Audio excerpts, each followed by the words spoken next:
Second topic के रूप में अपन देखेंगे भारत में राष्ट्रवाद। तो भारत में राष्ट्रवाद का वैसे तो बहुत ही लंबा टॉपिक है, क्योंकि सन 1600 ईस्वी के समथिंग जब ईस्ट इंडिया कंपनी भारत में एक अधिकार के रूप से नहीं, एक व्यापार के माध्यम से आती है व्यापार करने के लिए। लेकिन व्यापार के साथ साथ वो भारत की विभिन्न रियासतों में और राजस्थान की रियासतों में अपना हस्तक्षेप शुरू कर देती है और इसके बाद भारत पर एक कब्जा कर लेते हैं। तो इसी के माध्यम से तो माना जाता है जो ब्रिटिश ताज है, और इसके अलावा पहले तो बोलते कंपनी के रूप में और इसके बाद में देखो, इस कंपनी जब व्यापार करने के लिए आती है इसके बाद राज करने लग जाती है। तो जब तक 1857 की क्रांति होती है तब तक लगा के 1600 ईस्वी तक जो होती है वो ब्रिटिश द्वारा कंपनी द्वारा ईस्ट इंडिया कंपनी द्वारा भारत में शासन किया जाता है। 1857 की क्रांति के बाद बागडोर इंग्लैंड अपने हाथ में, ब्रिटेन अपने हाथ में ले लेती है। अब ब्रिटेन का वहां का जो मुख्य रूप से जहां बैठा है वो सीधा भारत पे शासन करता है। तो दो फेज के अंदर भारत पे शासन करते हैं। तो उसी का तुलना बहुत बड़ी एक भारत का राष्ट्रवाद हो जाता है। वो नहीं, अपन की 10वीं की किताब के अंदर दूसरे पार्ट में भारत के राष्ट्रवाद के रूप में 1920 के बाद की आपको उनको घटनाओं का वर्णन करना है और अच्छे से पढ़ना है। ठीक है, इसी के साथ एक मैंने आपको एक क्लास के अंदर सारी की सारी आपको एक तिथि बाई तिथि 1905 से बंगाल विभाजन से लगा के लास्ट में संविधान बनने के बाद, देश आजाद होने के बाद प्रथम आम चुनाव होते हैं, वहां तक मैंने आपको सारा का सारा एक डिटेल में लिख दिया था। तो वो डिटेल आपको एक बार अच्छे से देख के ही एग्जाम में जाना है। निश्चित रूप से आपको इसी में से ही सवाल मिलने वाले हैं। डेट याद इतिहास में नहीं रहती है, आपको मुख्य मुख्य आपको डेटें याद रखनी है जो अमूमन पूछी जाती है। ठीक है, इसी के साथ अपन शुरू कर रहे हैं। जैसे जलियांवाला बाग हत्याकांड, ये कई बार पूछा गया है। 13 जुलाई 1919 को एक वैसाखी के अवसर पर अमृतसर में एक स्थान था, उसी स्थान पे जलियांवाला बाग, वहां पर लोग वैसाखी का पर्व मनाने के लिए सिख इकट्ठा हुए। तो उनके निकलने का दरवाजा एक ही था और घुसने का भी एक दरवाजा था। जनरल डायर नाम का एक क्रांतिकारी के रूप में एक अंग्रेज अधिकारी आता है, वो अंधाधुंध लोगों पर गोलियों से बौछार करके सबको मार देता है। तो इसी घटना को अपन 13 अप्रैल 1919 को जलियांवाला बाग हत्याकांड के नाम से जानते हैं। कौन सा पर्व? वैसाखी का पर्व। कहाँ? अमृतसर। कौन? सिख धर्म के लोग। कौन? सिख धर्म के लोग थे, वो वैसाखी का पर्व मना रहे थे। और जनरल डायर, कौन? General Dyer. जनरल डायर ने अंधाधुंध गोलियां चला के लाखों की सॉरी हजारों की संख्या में लोगों को मार डाला। ठीक है, तो माना जाता है सैकड़ों की जनसंख्या में लोगों को वहां अपने जान से हाथ धोना पड़ा। ठीक है, इसके बाद अगली घटना है पहला विश्व युद्ध। तो पहला विश्व युद्ध आपको पता ही होगा, 1914 से 1919 तक। और द्वितीय विश्व युद्ध होता है वो 1939 से लगा के 1945। तो ये दो महान विश्व युद्ध होते हैं जिसके माध्यम से देश की सारे विश्व की एक देश की जो स्थिति होती है वो पूरी तरह से चरमरा जाती है। ठीक है, तो ये प्रथम विश्व युद्ध था। इसके साथ मैंने द्वितीय विश्व युद्ध के बारे में भी आपको बता दिया। ठीक है, लेकिन आपको ये याद करना है प्रथम विश्व युद्ध और द्वितीय विश्व युद्ध में मित्र राष्ट्रों में कौन कौन थे और धुरी राष्ट्रों में कौन कौन थे, वो आपको याद करने हैं। किसी ना किसी एग्जाम में पूछा गया सवाल है और आपको पूछा जा सकता है। ठीक है, मित्र राष्ट्र और धुरी राष्ट्र। मित्र राष्ट्र और धुरी राष्ट्र में कौन कौन से देश थे? उन तीन तीन चार चार, यहाँ 4 देश है और यहाँ 3 3 देश है, उन्हीं के बारे में आपको याद रखना है।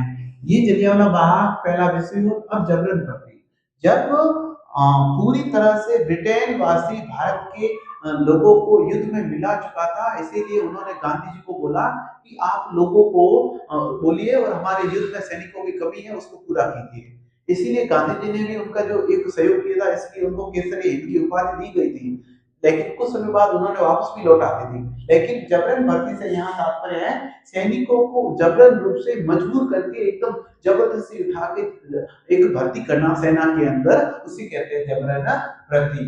फिर है सत्याग्रह। सत्याग्रह एक विचार है जो कि एक हिंसा नहीं है। ये महात्मा गांधी कहते थे सत्य के लिए में आग्रह बिना हिंसा के हमें शांतिपूर्ण तरीके से करना चाहिए। जबकि जो युवा नेता थे आपके जवाहरलाल नेहरू और सुभाष चंद्र बोस, वो ऐसे महात्मा गांधी की तरह एकदम हड़ताल करो, अनशन पे बैठो, ठीक है, इसके बाद में विरोध करो, ऐसा कुछ बहिष्कार करो, इस पे नहीं थे। वो तो हमेशा कहते थे युवा नेता के रूप में आज ही चलो और आज ही फतेह कर लो, मतलब आज ही अंग्रेजों को बाहर निकाल दो, ठीक है। जबकि महात्मा गांधी कहते थे हमें कभी भी हिंसा पर ध्यान नहीं देना है। फिर महात्मा गांधी भारत लौटे दक्षिण अफ्रीका से, ये कई बार सवाल पूछा गया है। 1915 में लौटे थे और 1915 में उन्होंने एक नस्ल भेदी सरकार के रूप में, वहां एक रंग के रूप में भेद किया जाता था, उसी अधिकार को उसी सत्याग्रह से निपट कर आए थे। और जैसे यहाँ आते हैं तो यहाँ उनके वो सारे शुरू हो जाते हैं सत्याग्रह।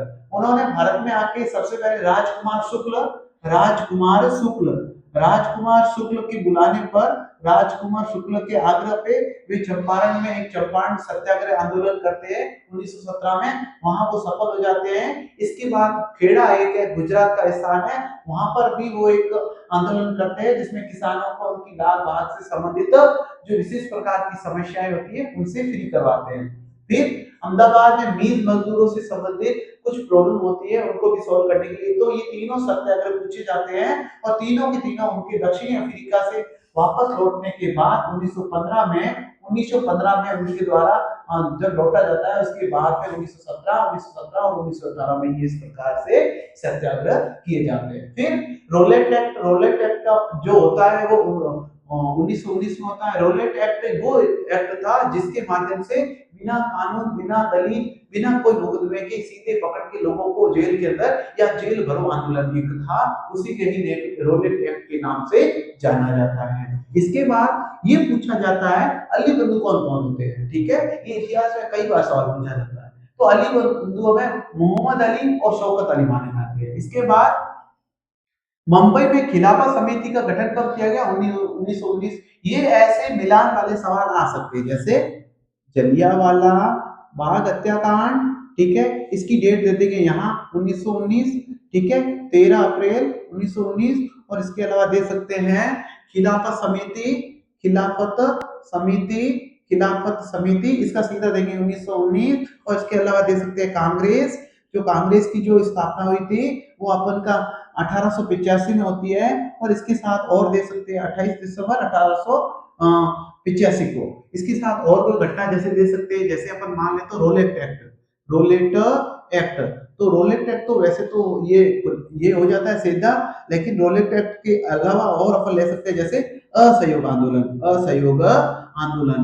तो ऐसे प्रकार से ये जो होती है इनको आपस में तारीखों को मिलाना होता है, ऐसे मिलान वाले सवाल आपके आ सकता है, ठीक है, सुमेलित कीजिए। तो फिर ये हो गया। फिर कांग्रेस के सितंबर, देखो कांग्रेस की स्थापना 28 दिसंबर 1885 ईस्वी को ए.ओ. ह्यूम के प्रयासों से हुई थी, ठीक है। ए.ओ. ह्यूम के प्रयासों से संस्कृत तेजपाल विश्वविद्यालय में इसकी स्थापना होती है और सबसे पहली बैठक होती है। इसके जो पहले वाले जो तीन एक अधिवेशन होते हैं उनके कौन अध्यक्ष थे, कब कब होते हैं, वो आपको ये अच्छी तरह से याद रख के जाना है कांग्रेस के अंदर, ठीक है। इसके बाद सत्य पर मेरी प्रयोग और स्वराज, ये दोनों पुस्तकें हैं महात्मा गांधी की। और इसके अलावा होता है बहिष्कार का मतलब ये होता है कि किसी भी सरकार के खिलाफ बहिष्कार करना, वो अपन को कोई भी काम वगैरह दे या फिर किसी भी प्रकार से बोले तो सारी चीजों को बाइकआउट करना, बहिष्कार करना, मनाही करना कि हम आपकी बातों को नहीं मानेंगे, वो बहिष्कार। इसके बाद देखो ये पूछा जाता है कांग्रेस के किस सम्मेलन में असहयोग आंदोलन शुरू करने की एक कोशिश की गई। तो उसमें जो शुरू करने की कोशिश की गई थी वो सितंबर 1920 का एक कांग्रेस का अधिवेशन था। और इसके बाद जो कांग्रेस का नागपुर अधिवेशन था उसमें एकदम मोहर लग गई कि अब ये आंदोलन आप शुरू कर सकते हैं। कौन सा?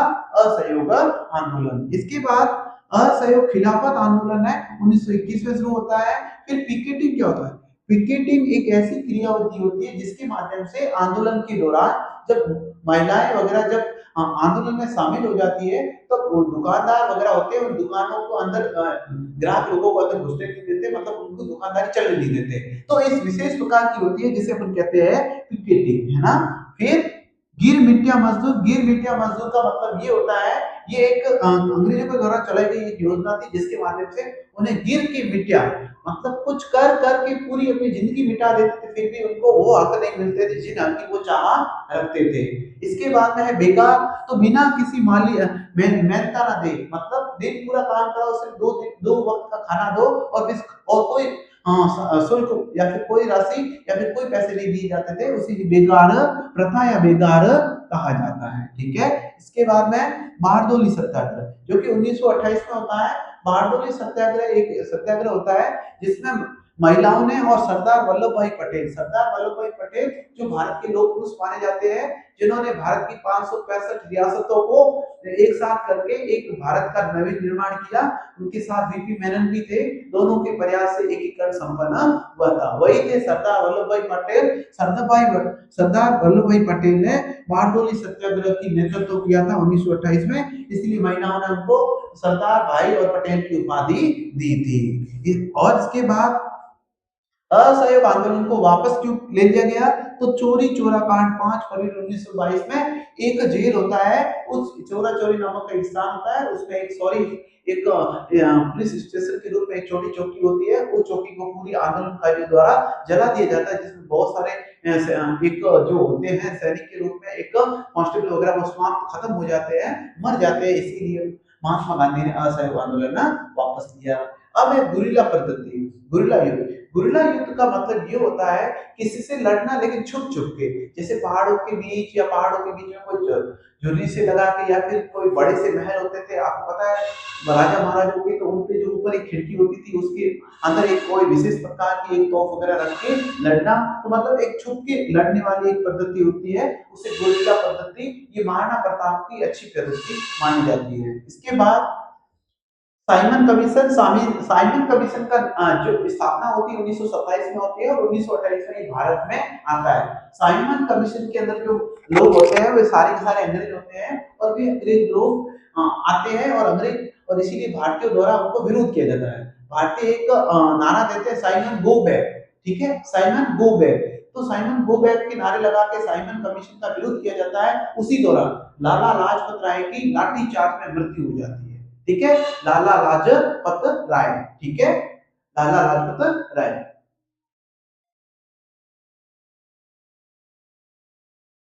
इसके बाद अपन देखेंगे मंदी। तो पूरे देश के अंदर जब ये युद्ध चल रहे थे, सॉरी, भारत में राष्ट्रवाद के रूप में एक विशेष प्रकार की 1930 और स्थिति 1929 में ऐसी स्थिति होगी जिसके माध्यम से पूरे भारत के अंदर और पूरे विश्व के अंदर एक ऐसा दौर आ गया था जहां खाने के भी लाले पड़ रहे थे, मतलब अकाल पे अकाल पड़ रहा था, खाने पीने की कोई चीजें नहीं थी, एक आर्थिक व्यवस्था पूरी तरह से चरमरा गई थी। इसे ही आर्थिक मंदी के रूप में जाना जाता है। कैसी मंदी? आर्थिक मंदी, है ना, आर्थिक मंदी। फिर डोमिनियन स्टेट, और साइमन कमीशन का विरोध किया गया। साइमन कमीशन ने यही बोला कि हम आपको डोमिनियन स्टेट की मान्यता देंगे। डोमिनियन स्टेट की मान्यता होती है मतलब अधिराज्य के रूप में, अधिराज्य, जबकि जवाहरलाल नेहरू और इसके अलावा जो उग्र युवा नेता थे वो सब चाहते थे हमें डोमिनियन स्टेट नहीं, हमें तो पूर्ण स्वराज्य की जो चाह है वो चाहिए, हमें डोमिनियन स्टेट जैसा ऐसा कोई स्टेट नहीं चाहिए। ओके, तो अधिराज्य, डोमिनियन स्टेट मतलब अधिराज्य। इसके बाद 26 जनवरी 1930, तो आंदोलन के दौरान सबसे पहले क्रांतिकारियों द्वारा एक स्वतंत्रता दिवस मनाया गया 26 जनवरी 1930 को। इसीलिए ही ये इसी को याद में 26 जनवरी 1950 को ही अपन एक मुख्य रूप से संविधान को लागू करके एक गणतंत्र दिवस मनाते हैं ना। स्वतंत्रता दिवस 15 अगस्त और गणतंत्र दिवस 26 जनवरी। फिर सविनय अवज्ञा आंदोलन, अंग्रेजों की बिल्कुल आज्ञा का अवहेलना करना जो इस आंदोलन का मुख्य रूप से उद्देश्य था। फिर आपके नमक कानून को तोड़ा गया। नमक कानून में 240 एक जो दूरी थी वो, और 24 दिन की यात्रा थी, और 78 विश्वस्त थी। ये पूछा गया सवाल है कि दांडी मात्रा के दौरान कितने लोग थे? 78। ठीक है, तो 6 अप्रैल को ये दांडी यात्रा समाप्त हो जाती है। अब आप पूछोगे तोड़ने के लिए बहुत कुछ था। ये नमक आंदोलन तोड़ के इन्होंने क्या किया?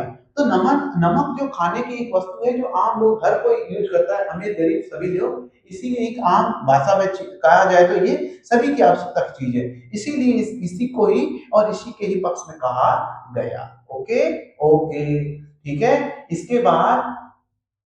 इसके बाद आपका है अगला गांधी ईविन समझौता। बिल्कुल ऐसे डेट ही पूछेगा, 5 मार्च 1931। फिर लंदन स्थित वहां पर 3 गोलमेज सम्मेलन स्थापित किए जिसके माध्यम से भारतीयों को वहां बोला गया, लेकिन कांग्रेस ने इसका हर बार विरोध किया। जबकि गांधी गांधी ईविन समझौते के बाद दूसरे गोलमेज सम्मेलन में एक गांधी जी थे जो कि एक अर्ध नंगे एक फकीर की जिसने चर्चिल ने उनको एक संज्ञा दी थी, उसी के माध्यम से दूसरे गोलमेज सम्मेलन में वो अपनी शिरकत करते हैं। ठीक है। फिर इसके अलावा बीकानेर के गंगा सिंह वगैरह सब जाते हैं, लेकिन अपना जो कांग्रेस से संबंध है महात्मा गांधी शिरकत करते हैं। फिर बम कांड, एक बम कांड होता है एक बॉडी के रूप में, वो भगत सिंह और बटुकेश्वर दत्त दोनों के द्वारा अंजाम दिया जाता है, जिसका निर्णय आता है 6 जून 1930 को। ठीक है। महात्मा गांधी की इसीलिए निंदा की जाती है क्योंकि जब अंग्रेजों के द्वारा अंग्रेज जब कह रहे थे कि हम आपके सभी कैदियों को छोड़ देते हैं, तो महात्मा गांधी ने बोला नहीं, जो जिसने मतलब जिस प्रकार से अन्याय या फिर कुछ अपराध किया है इसलिए उसको नहीं छोड़ना चाहिए। इसीलिए भगत सिंह, राजगुरु और सुखदेव जो तीनों को फांसी दी गई, अगर उनको छुड़ा दिया जाता तो उनकी निंदा नहीं होती। फिर पूर्ण स्वराज्य की मांग को आखिरकार दिसंबर 1929 में लाहौर अधिवेशन में पूरी तरह से मान लिया गया। तो पूछा जा सकता है कांग्रेस के किस अधिवेशन में पूर्ण स्वराज्य की मांग को स्वीकार किया गया? तो दिसंबर 1929 और आपके लाहौर अधिवेशन। फिर अछूतों को हरिजन यानी ईश्वर की संतान किसने कहा है? महात्मा गांधी। महात्मा गांधी। फिर पूना कट किसके मध्य हुआ? 1932 में डॉक्टर भीमराव अंबेडकर और गांधी जी के मध्य। फिर गांधी जी ने आमरण अनशन छोड़ दिया। इसके बाद सामूहिक अपनेपन की भावना। देखो जिस प्रकार से ये क्रांति, ये एक यूरोप में भारत में राष्ट्रवाद आगे चल रही थी, तो लोगों ने विभिन्न प्रकार के चित्रों के माध्यम से, काव्य शैलियों के माध्यम से अपनेपन की भावना से लोगों को जोड़ने का कार्य किया। इसीलिए ये लिखा हुआ है सामूहिक अपनेपन का भाव पैदा किया गया।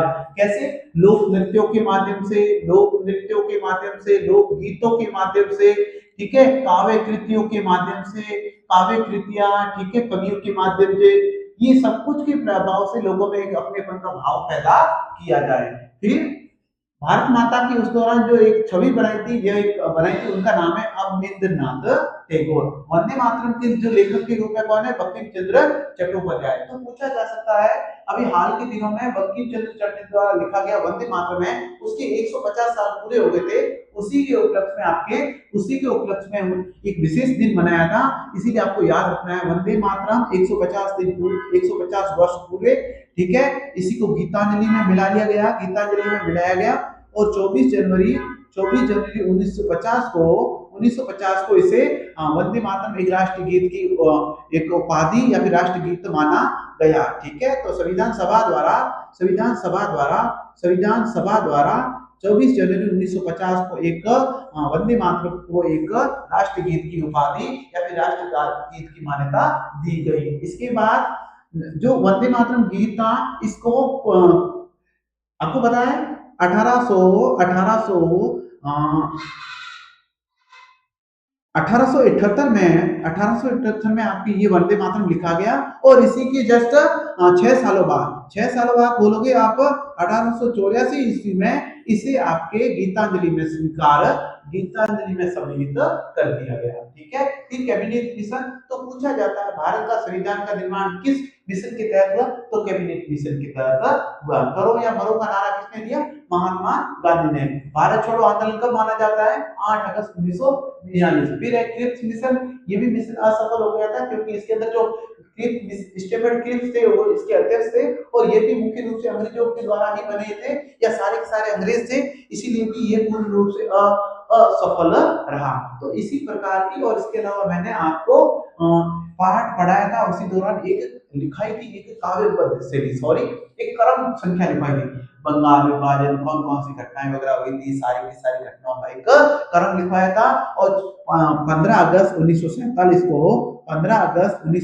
को हमारा देश पूरी तरह से आजाद हो चुका था, अर्थात भारत में अब राष्ट्रवाद की भावना से पूरा राष्ट्र एक हो चुका था। ओके ओके, इतना सब कुछ आप देख के जाते हो तो आपके लिए बहुत हो जाता है। अब आप रुकिएगा, आपको अगला टॉपिक अपन ना समझाते हैं, ठीक है? ठीक है, जुड़े रहिए।